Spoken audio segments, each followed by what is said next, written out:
The more critical question is, no matter what the medium is in which digital bits are recorded, how long will we be able to read them, and how long will we make sense out of them? And so the issue here is not just the physical bits, but what do they mean?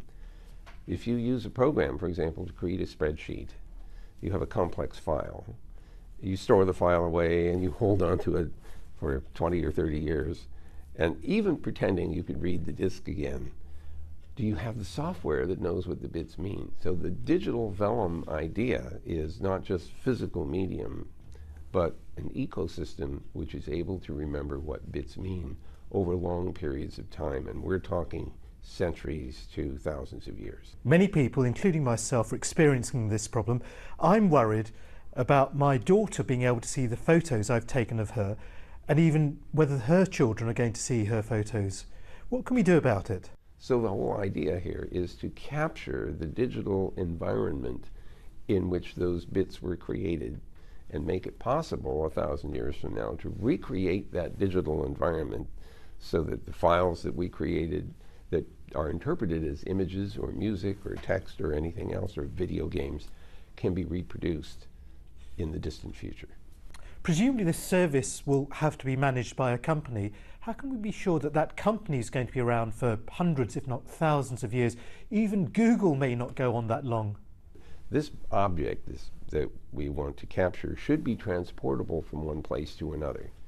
So I should be able to move it out of the Google Cloud to some other cloud or move it into a machine that I have.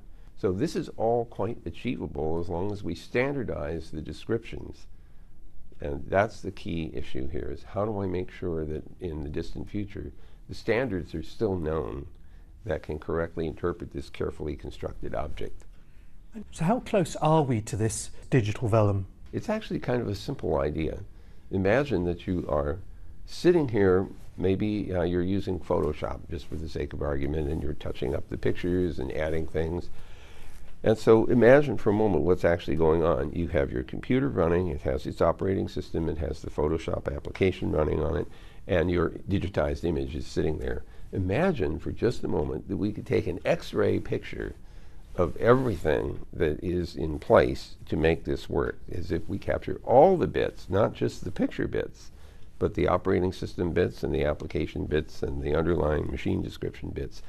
And we take this X-ray image and we package it all up and hang on to that and put it wherever we need to, maybe multiple copies, hoping that one of them will last for a long period of time.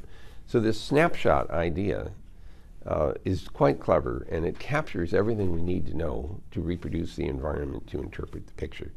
And that object, this digital object, is something that could be transported around.